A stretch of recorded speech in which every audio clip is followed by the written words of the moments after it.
गृह मंत्री अमित शाह की वर्चुअल रैली आज 1 लाख लोग सुनेंगे। जी हां, पटना विधानसभा चुनाव के पहले भाजपा की पहली वर्चुअल रैली रविवार को आयोजित होने जा रही है। भाजपा शाम 4 बजे केंद्रीय गृह मंत्री अमित शाह के भाषण को करीब 1 लाख से अधिक लोगों को सुनाएगी। शाह फेसबुक, ट्विटर, यूट्यूब समेत अन्य सभी सोशल मीडिया प्लेटफॉर्म के माध्यमों से आम लोगों को सीधे संबोधित करेंगे। इसके लिए पार्टी ने लिंक जारी कर दिया है। इस पर सभी लिंक क्लिक करके सीधे इससे जुड़ सकते हैं। 11 जून से आम लोग कर सकेंगे तिरुपति दर्शन। जी हां, 8 जून यानी सोमवार से तिरुपति बालाजी मंदिर श्रद्धालुओं के लिए खोले जा रहे हैं।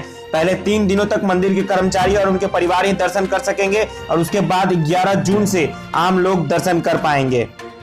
बिहार में कल से सरकारी दफ्तरों में होगा सामान्य कामकाज। जी हां, राज्य के सरकारी दफ्तरों में 1 जून से ही कुछ शर्तों के साथ कामकाज आरंभ हो गया है। अनलॉक 1 के पहले चरण में सोमवार से अन्य सभी गतिविधियां भी आरंभ हो जाएंगी।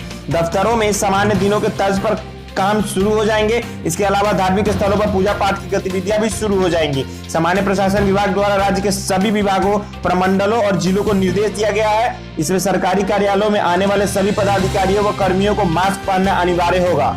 बिहार के मुजफ्फरपुर जिले में संक्रमण से पहली मौत, 32 नए केस मिले। जी हां, मुजफ्फरपुर जिले में शनिवार को कोरोना पॉजिटिव के 32 मामले सामने आए। कटरा के जिस अधेड़ व्यक्ति की शुक्रवार को सदर अस्पताल में मौत हुई थी, उसकी जांच रिपोर्ट शनिवार को पॉजिटिव आई। जिले में कोरोना संक्रमण से पहली मौत है। जिले में पॉजिटिव की संख्या 110 हो गई है। इनमें से एक शिक्षक है जिसकी क्वारंटीन सेंटर में ही ड्यूटी थी।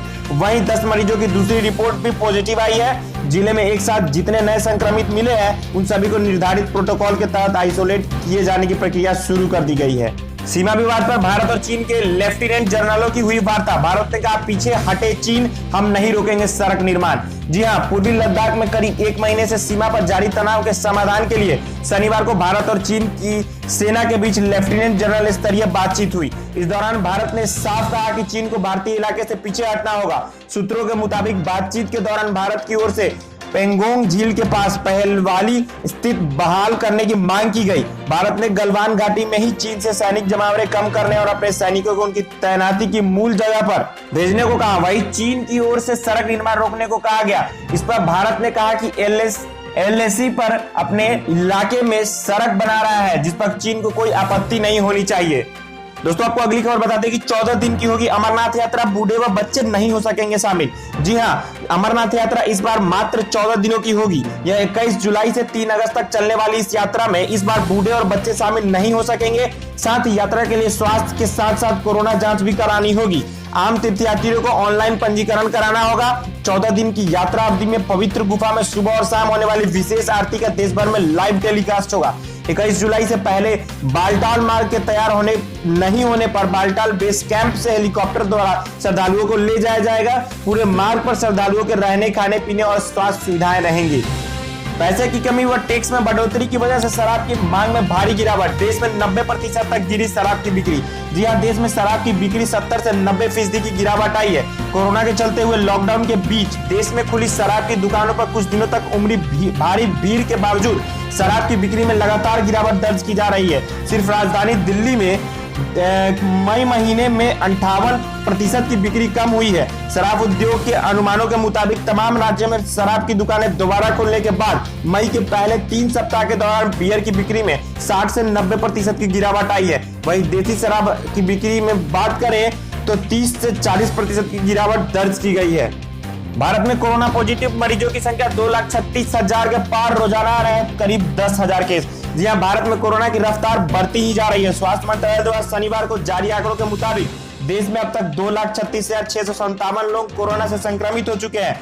इनमें से 6,642 की मौत हो चुकी है, जबकि 1,14,000 लोग ठीक भी हो चुके हैं। देश में पिछले 24 घंटों में कोरोना वायरस के रिकॉर्ड 9,887 केस सामने आए हैं और 294 मौतें हुई हैं। यह भारत में कोरोना के मामले और मौतों में एक दिन में हुई सबसे बड़ी बढ़त है। दोस्तों, आपको अगली खबर बता दें कि 31 जुलाई से शुरू हो सकती है नेशनल बास्केटबॉल एसोसिएशन। 22 टीमें लेंगी हिस्सा।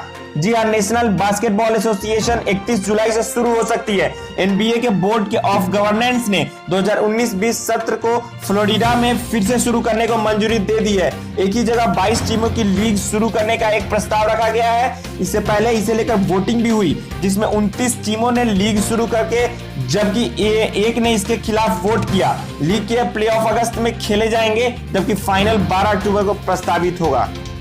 कोरोना के बीच 8 जुलाई से होगा इंग्लैंड और वेस्ट इंडीज के बीच टेस्ट। आखिरी मैच 13 मार्च को ऑस्ट्रेलिया न्यूजीलैंड के बीच खेला गया था। जी हां, कोरोना वायरस के बीच इंग्लैंड में लगभग 3 महीने बाद जुलाई से अंतरराष्ट्रीय क्रिकेट की वापसी होने वाली है। यहाँ वेस्ट इंडीज और इंग्लैंड के बीच 3 टेस्ट मैचों की सीरीज का पहला मैच 8 जुलाई से खेला जाएगा। वेस्ट इंडीज के साथ 3 मैचों की टेस्ट सीरीज के बाद England and Wales cricket board की योजना इसी सीजन में पाकिस्तान, ऑस्ट्रेलिया और आयरलैंड से भी सीरीज खेलने की है। आखिरी अंतर्राष्ट्रीय मैच 13 मार्च को ऑस्ट्रेलिया और न्यूजीलैंड के बीच खेला गया था, जो बगैर दर्शकों के बीच हुआ था। इसके बाद कोरोना की वजह से लगभग पूरी दुनिया में क्रिकेट पर रोक लगा दी गई थी।